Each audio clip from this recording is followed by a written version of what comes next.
Baik, Assalamualaikum warahmatullahi wabarakatuh. Yang terhormat Ibu Dr. Ruri Erina Putri, SSI MSI, selaku guru dosen pengampu biologi dasar 5 dan teman-teman yang kami banggakan. Pada kesempatan kali ini, kami dari kelompok 6 akan mempresentasikan sebuah resensi dari film yang berjudul Bird of Our Pride, Lion Conservation. Sebelum itu, izinkan kami dari kelompok 6 untuk memperkenalkan diri. Yang pertama ada Abdul Hafiz Sidik, kemudian Anjuna Zayan Altea Mulya, Akmara Anziluna, Artanti Kirana Dewi, Arya Prasetya Wibawa, Banyu Fatih Gemilang, Naila Jelita Husnul Walad, Naila Rasya Kamila Putri, Sabrina Nur Rahmatin Oktavia, Tafedilah Putra Sani. Berikutnya, kepada tim yang bertugas untuk menjelaskan bagian identitas film, dipersilakan. Lalu ada identitas film. Film ini disutradarai oleh Derek dan Beverly Joubert, lalu diproduksi oleh National Geographic pada tahun 2025 dengan durasi kurang lebih 44 menit dan lokasinya ada di Cagar Alam Selinda, Botswana di Afrika. Selanjutnya, Baik, selanjutnya saya akan menjelaskan bagian latar belakang dari film yang kami pilih.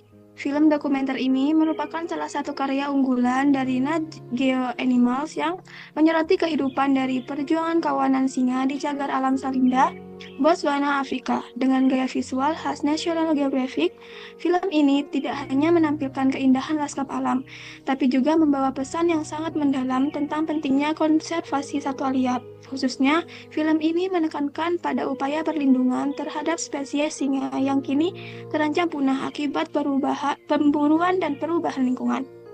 Jadi, bisa dibilang film ini bukan hanya sekedar tontonan, tapi juga mengajak kita untuk lebih peduli terhadap keberlangsungan hidup hewan di alam liar. Melalui film ini, penonton diajak memahami bagaimana singa sebagai predator puncak memiliki peran vital dalam menjaga keseimbangan rantai makanan. Saat populasi mereka menurun drastis, keseimbangan ekosistem pun terganggu. Latar belakang film ini menyoroti pentingnya upaya manusia dalam menghentikan eksploitasi alam, serta menegaskan bahwa setiap tindakan konservasi sekecil apapun itu memiliki dampak besar bagi keberlanjutan kehidupan liar. Baik, selanjutnya masuk ke bagian sinopsis bagian awal. Dari film Bird of a Pride dibuka dengan pemandangan landscape Botswana yang tandus yang hancur akibat perburuan skala besar.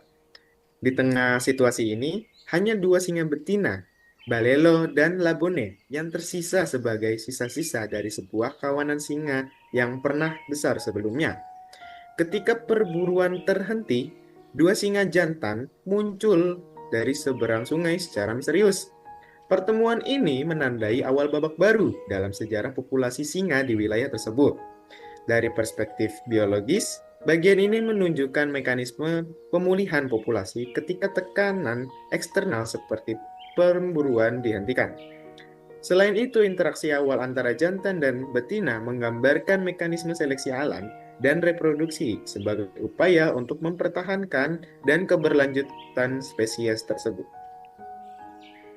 Selanjutnya, Nah, pada bagian tengah film ini kita bisa melihat perjuangan dua singa betina dalam membesarkan anak-anak mereka di alam liar.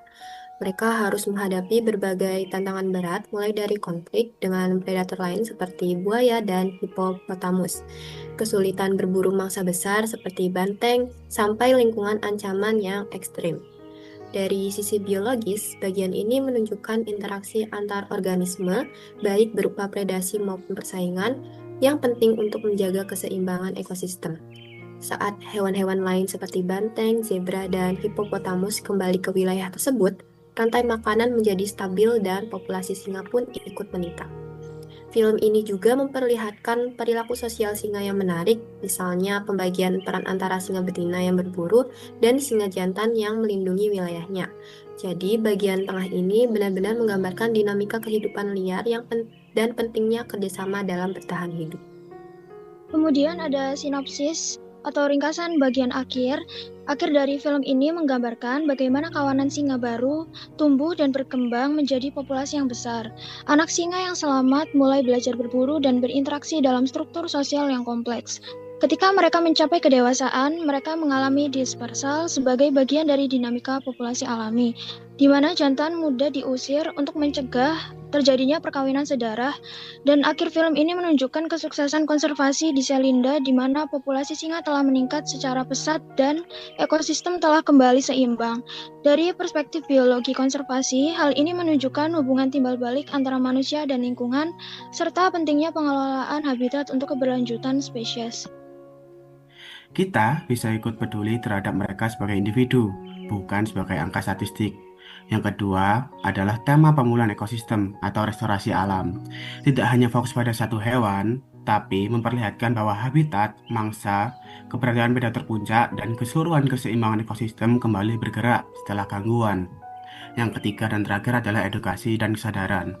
Film ini sangat cocok untuk dijadikan bahan edukasi atau diskusi di kelas atau kelompok pecinta alam atau konservasi, menyajikan contoh nyata dari tantangan dan kemenangan dalam konservasi satwa liar. Selanjutnya adalah analisis sinematologi. Film Bird of Prey menampilkan sinematografi menakjubkan dengan detail visual yang memukau. Teknik pengambilan gambar menggunakan kamera jarak jauh dan thermal berhasil memperlihatkan perilaku alami singa tanpa gangguan manusia. Penggunaan close-up dan sudut pandang rendah dengan hewan yang ditampilkan membuat penonton dapat merasakan kedekatan emosional dengan hewan yang ditampilkan tersebut. Musik latar lembut dan narasi tenang turut memperkuat suasana dramatis dan menyentuh. Adapun kelemahan film dari film Bird of Prey, pertama durasinya yang terbatas dikarenakan waktunya hanya sekitar 44 menit. Beberapa aspek mungkin tidak dibahas secara mendalam, misalnya latar belakang, kebijakan konservasi, ekonomi, atau aspek sosial politik yang mendasari larang perburuan atau pemulihan habitat. Lalu fokus terbatas pada spesies atau lokasi tertentu. Walaupun ini kelebihan dalam membuat cerita yang kuat, hal ini membuat film kurang bisa mewakili kompleksitas konservasi di berbagai kondisi geografis dan budaya. Pemulihan di Botswana mungkin tidak sama dengan tantangan di tempat lain. Lalu ada sudut pandang subjektif dan dramatisasi. Film ini menggunakan narasi manusia atau narator yang cenderung menanamkan emosi, menggambarkan singa seolah memiliki motivasi dan perasaan seperti manusia atau anthropomorphism. Hal ini dapat mengaburkan pahaman ilmiah tentang perilaku hewan yang seharusnya dijelaskan secara objektif. Baik, selanjutnya di sini saya akan menjelaskan tentang pesan moral. Pesan moral yang tersirat adalah pentingnya menjaga keseimbangan alam. Saat manusia berhenti merusak habitat dan memberikan kesempatan bagi alam untuk pulih, kehidupan akan menemukan jalannya sendiri. Film ini juga menanamkan nilai empati dan tanggung jawab, bahwa keberadaan manusia itu harus selaras dengan makhluk lain yang ada di bumi. Nah, ketekunan dua singa betina ini bisa menjadi cerminan untuk semangat pantang menyerah dan simbol kebangkitan dari keterpurukan. Jadi kesimpulan dari keseluruhan resensi film ini adalah Bird of Prey bukan hanya dokumenter satwa, tetapi juga karya ilmiah dan moral yang menggugah. Film ini berhasil menggambarkan prinsip-prinsip dasar biologi seperti universalitas, kelanjutan, evolusi, keanekaragaman, homeostatis, dan interaksi antar spesies. Narasi yang kuat dipadukan dengan visual menawan menjadikan film ini relevan untuk pembelajaran biologi dan ekologi di berbagai tingkat pendidikan. Dari segi pesan moral, film ini menegaskan bahwa kehidupan di bumi bergantung pada kerjasama antar spesies dan tanggung jawab manusia dalam menjaga alam. Ketika manusia menghargai batas alam, keseimbangan ekologis akan tercipta secara alami. Dari sudut pandang pribadi, film ini memberikan inspirasi untuk lebih mencintai dan melindungi kehidupan liar. Ia tidak hanya menghadirkan keindahan alam Afrika, tetapi juga pesan universal tentang harapan dan keberlanjutan. Bird of Prey membuktikan bahwa di balik setiap perjuangan selalu ada peluang untuk memulai kembali asal ada tekad, kepedulian, dan harmoni dengan alam. Baik, berakhir sudah presentasi resensi film kami. Kami menyadari bahwa presentasi ini masih banyak kekurangan. Maka dari itu kami sangat terbuka dan menerima kritik maupun saran yang akan diberikan. Kami juga membuka sesi diskusi jika ada pertanyaan yang ingin ditanyakan di kolom komentar di video ini. Saya Arya Prasetya mewakili seluruh rekan tim yang bertugas memohon maaf atas segala kesalahan dan kelalaian yang kami perbuat dengan sengaja maupun tidak disengaja. Atas perhatian dan kerjasamanya kami ucapkan terima kasih. Kami dari kelompok 6 izin pamit undur diri. Akhir kata, wassalamualaikum warahmatullahi wabarakatuh.